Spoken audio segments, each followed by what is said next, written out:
His story is one of the most remarkable of any world leader. Few in history have endured oppression with such little rancour or overcome the oppressor with such little bloodshed. I, Nelson Mandela, do hereby swear to be faithful to the Republic of South Africa. In May 1994, Nelson Mandela, the man white South Africa had imprisoned for nearly 30 years, was sworn in as the country's first black president. Through his dignified and courageous leadership, the African National Congress had broken the stranglehold of apartheid and transformed South Africa into a multiracial democracy.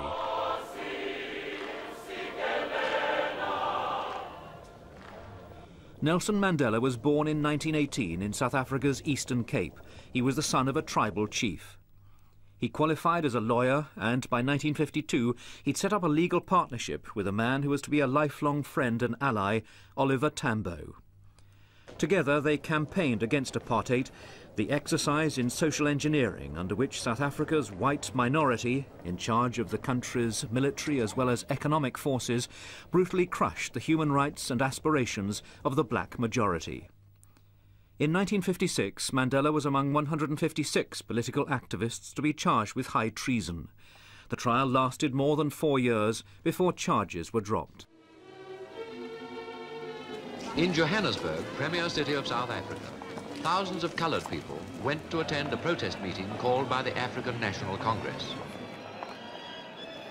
By now, black resistance to apartheid was growing. Past laws which restricted where black people could live and work became the focus of resentment.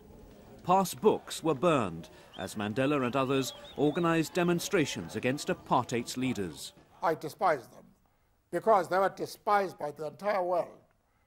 They dressed in beautiful suits, silk shirts and silk ties, but they were beautiful outside and full of evil inside.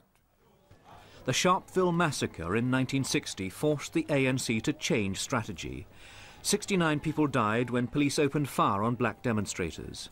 The ANC was outlawed, Mandela went underground, and peaceful resistance became a thing of the past. There are many people who feel that it is useless and futile for us to continue talking peace and non-violence against a government whose reply is only savage attacks on an unarmed and defenseless people. Mandela undertook a campaign of sabotage against the state. He was eventually arrested and charged with conspiracy to overthrow the government. At his trial, he made a 3-hour speech from the dock. A tape of it was discovered later.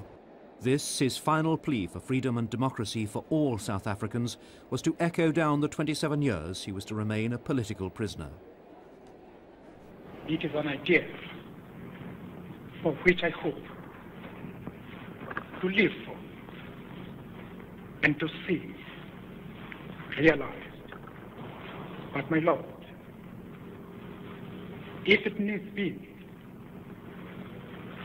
it is an ideal for which I am prepared to die. Sentenced to life imprisonment, he was sent to Robben Island, a top security prison in Cape Town's Table Bay. Photographs of Mandela were banned from publication. To quote him was an offence. But, astonishingly, he wasn't embittered by his long imprisonment. We soon grasped the fact that we are not conducting a struggle against individual whites. We are fighting a principle, fighting white domination. And in the course of that struggle, we can even form friendships with people from the other side. Outside, time was running out for apartheid. With the ANC leadership in jail, even the children of Soweto were now helping to sustain the revolution. The hardline government of P.W. Botha tried to crush the uprising, but gradually more liberal white people began to recognise that Mandela was the solution, not the problem.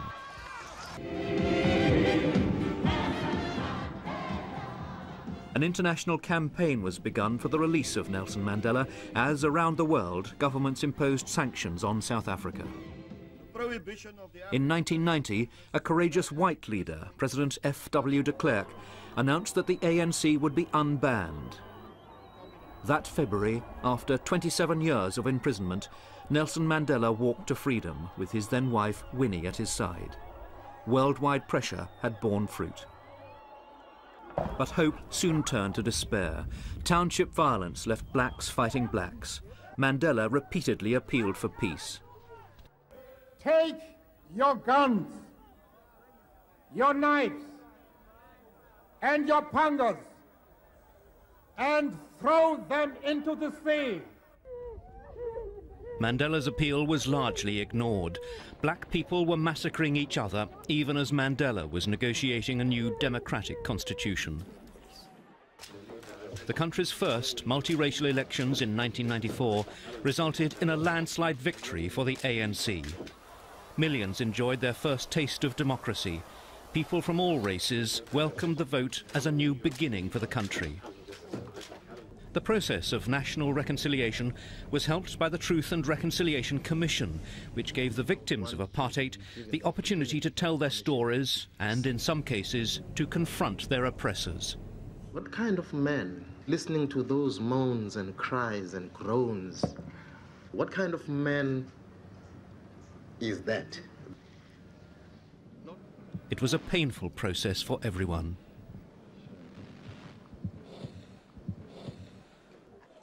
Yet for all his political skills, Mandela found it difficult to tackle many of South Africa's endemic social problems. Chief among them were the acute shortage of affordable housing, the widespread poverty, and the scourge of AIDS. In December 1997, Nelson Mandela gave up the presidency of the African National Congress in favour of South Africa's Vice President Thabo Mbeki, who also succeeded him as head of state. Mandela was feted throughout the world, as here in London. But there'd been personal sadness. His long-time marriage to Winnie, once known as the mother of the nation, had ended following her involvement in the kidnapping and murder of a student activist. In 1998, at the age of 80, he married Graça Machel, the widow of the late president of Mozambique. It was a marriage which brought him personal happiness and helped him to enjoy the family life which had been denied to him by his long commitment to the struggle against apartheid. On the eve of the new millennium, Nelson Mandela had revisited the cell on Robben Island where he'd spent 18 of the 27 years he was imprisoned. He lit a candle to symbolize reconciliation. It was passed to an African child to represent that continent's hope for the future. A hope inspired by the life and ideals of one of the truly great leaders of our time, Nelson Mandela.